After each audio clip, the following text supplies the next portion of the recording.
Assalamualaikum warahmatullahi wabarakatuh. Kami dari kelompok 2 di sini akan mempresentasikan hasil kerja kami tentang degradasi lingkungan. Sebelum itu, saya akan memperkenalkan anggota kelompok kami, yaitu Darufatur Rahman dengan NIM 20513157. Kemudian saya Diska Safira Cahyadi dengan NIM 20513159. Kemudian ada Elvino Rudi Hendrawan dengan NIM 21513013. Kemudian ada Anissa Nurrahma dengan NIM 21513021. Kemudian Amelia Tiara Rizky dengan NIM 21513022 dan Ardia Pramesti Surahmat dengan NIM 21513026. Latar belakang. Laju kerusakan lahan semakin meningkat belakangan ini. Hal tersebut disebabkan oleh kegiatan penambangan seperti yang kerap terjadi di daerah Kota Kendari, Sulawesi Tenggara. Seperti yang diketahui, Kota Kendari menjadi salah satu kota yang menyimpan berbagai macam kekayaan mineral tambang seperti nikel, aspal, emas, dan sebagainya. Selain manfaat yang diberikan pertambangan bagi pertumbuhan ekonomi, untuk Kota Kendari, pertambangan juga memberikan dampak negatif terhadap kondisi lahan saat proses penambangan maupun pasca penambangan.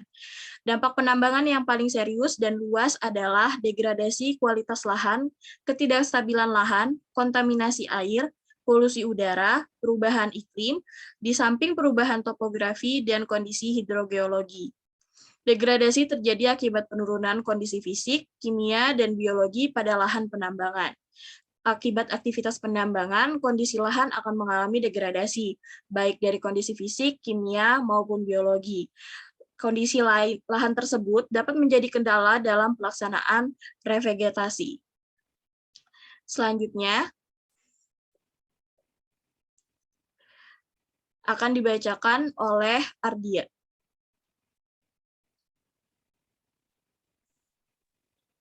Selanjutnya, lokasinya ada di Kota Kendari yang merupakan ibu kota Provinsi Sulawesi Tenggara.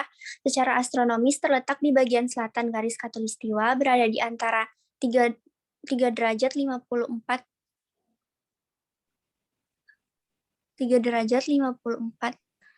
40 sampai 4 derajat 5 lentang selatan dan 122 derajat 26 33 sampai 122 derajat 39 14 barat timur.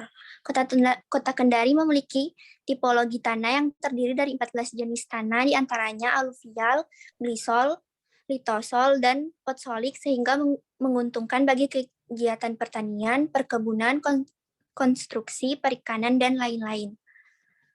Topografi lokasi, kondisi iklim, suhu, dan musim Kota Kendari adalah memiliki curah hujan yang cukup tinggi, yaitu rata-rata 2,504 mm per tahun dengan jumlah curah hujan 175 hari per tahunnya.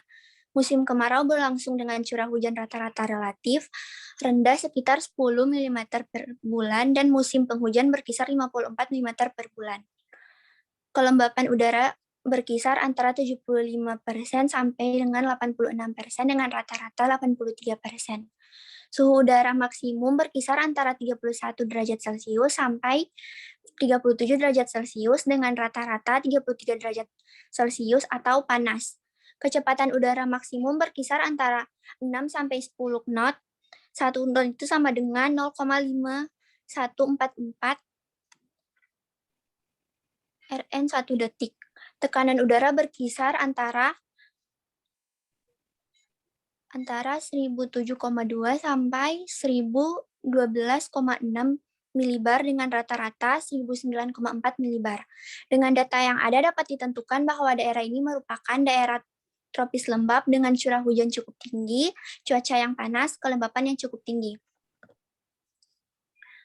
Kegiatan penambangan yang dilakukan di Kota Kendari dapat mengakibatkan terganggunya profil tanah dari keadaan normal akibat pergerukan, penimbulan, dan pemadatan oleh alat-alat berat.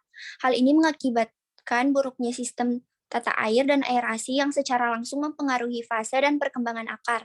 Tidak sempurnanya profil lapisan tanah akibat penambangan juga akan berpengaruh terhadap pertumbuhan tanaman yang kondusif. Contohnya seperti pada kondisi fisik lahan pasca penambangan nikel di Kendari, Sulawesi Tenggara. Berikutnya akan dibacakan oleh Anissa. Detail kasus. Kasus degradasi lingkungan akibat penambangan pada Kota Kendari memiliki detail kasus sebagai berikut. Yang pertama, terjadinya kerusakan pada struktur tanah, perubahan bentang lahan setelah aktivitas tambang dan hilangnya lapisan atas tanah atau topsoil. Hal ini dapat terjadi dilihat dari pertambangan dengan sistem terbuka yang dilakukan masyarakat mengakibatkan turunnya kesuburan tanah serta rawan terjadi erosi menyebabkan daya dukung tanah untuk ditumbuhi tanaman menjadi rendah. Yang kedua, lalu lintas alat berat sebagai transportasi pengambil atau pengangkut hasil tambang yang digunakan dapat menyebabkan terjadinya pemadatan permukaan lapisan tanah dan penutupan pori-pori tanah atau surface sealing and crusting. Akibatnya, tanaman akan kesulitan untuk melakukan penetrasi akar ke dalam tanah untuk mendapatkan nutrisi yang dibutuhkan. Selain itu, hal ini dapat menyebabkan air hujan dan irigasi untuk dapat meresap ke dalam tanah.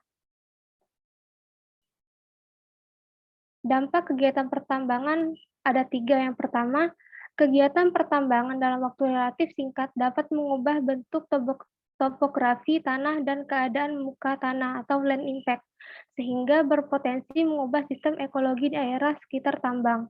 Yang kedua, menimbulkan berbagai macam gangguan seperti pencemaran akibat debu dan asap, limbah air, tailing, serta limbah B3 dari tambang. Yang ketiga, pertambangan yang tidak mengindahkan keselamatan kerja dan kondisi geologi di lapangan dapat menimbulkan bencana seperti tanah longsor, keruntuhan tambang, gempa, hingga ledakan tambang. Berikutnya akan dibacakan oleh Daru.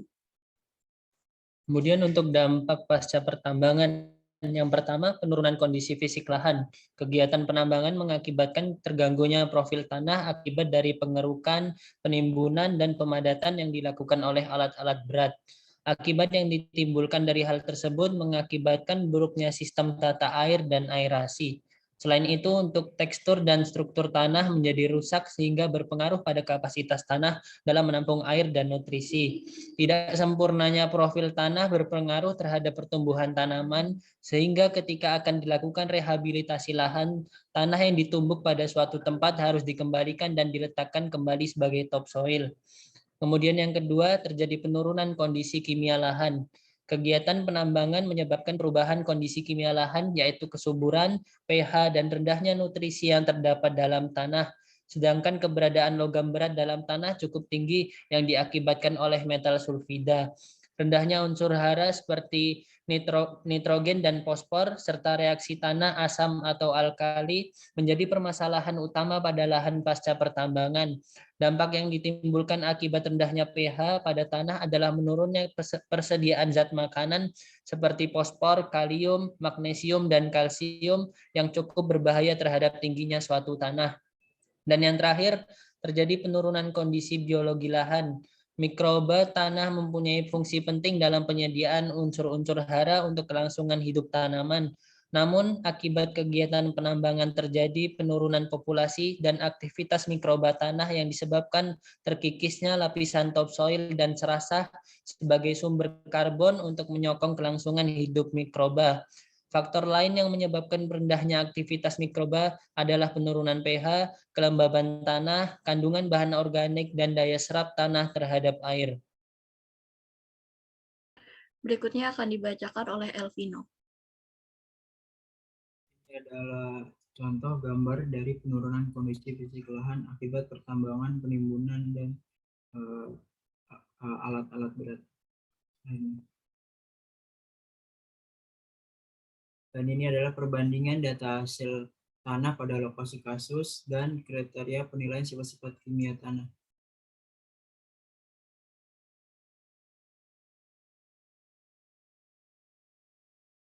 Berikutnya, kondisi masyarakat dan budaya. Degradasi yang terjadi dalam bahasan ini merupakan bentuk kerusakan lingkungan akibat pemanfaatan lingkungan oleh masyarakat yang tidak memperhatikan keseimbangan lingkungan, seperti terjadi eksploitasi penambangan yang besar-besaran, bahkan adanya praktik pertambangan tanpa izin.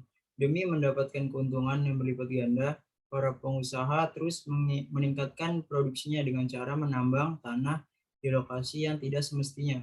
Ini dikarenakan akibatnya permintaan terhadap hasil penambangan tinggi dan berkurangnya lokasi pertambahan tanah. Terjadinya degradasi juga dikarenakan kesalahan penanganan dan pembuangan limbah yang tidak sesuai dengan yang digariskan oleh Kementerian Lingkungan dan ESDM, serta reklamasi dan rehabilitasi pasca tambang. Kegiatan pertambangan di kalangan masyarakat ini pun pada tahun 2017 sampai 2018 dari artikel pemerintah Provinsi Sulawesi Tenggara menyatakan bahwa kegiatan tambang ini dapat dimanfaatkan sebagai wadah investasi. Berikutnya akan dibacakan oleh Amel. Upaya masyarakat. Upaya pemulihan tambang dilakukan dengan cara revegetasi. Revegetasi merupakan teknologi rehabilitasi lahan rusak yang diakibatkan oleh manusia. Revegetasi akan meningkatkan keragaman genetik dan biokimia pada lahan terdegradasi.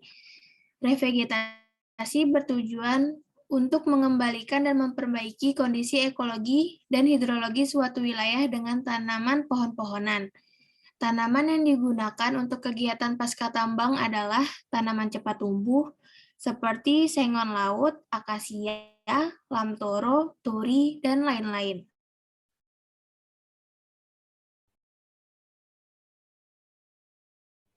Menurut pendapat kelompok kami, budaya masyarakat di Kendari yang dapat menjadi solusi mengatasi dampak dari pertambangan yaitu melakukan revegetasi yang bertujuan untuk mengembalikan dan memperbaiki kondisi ekologi dan hidrologi suatu wilayah dengan cara menanam pohon, menanam tanaman yang mudah beradaptasi dengan lingkungan baru, serta tanaman lokal yang sangat diperlukan sebagai salah satu upaya perbaikan lahan pasca pertambangan.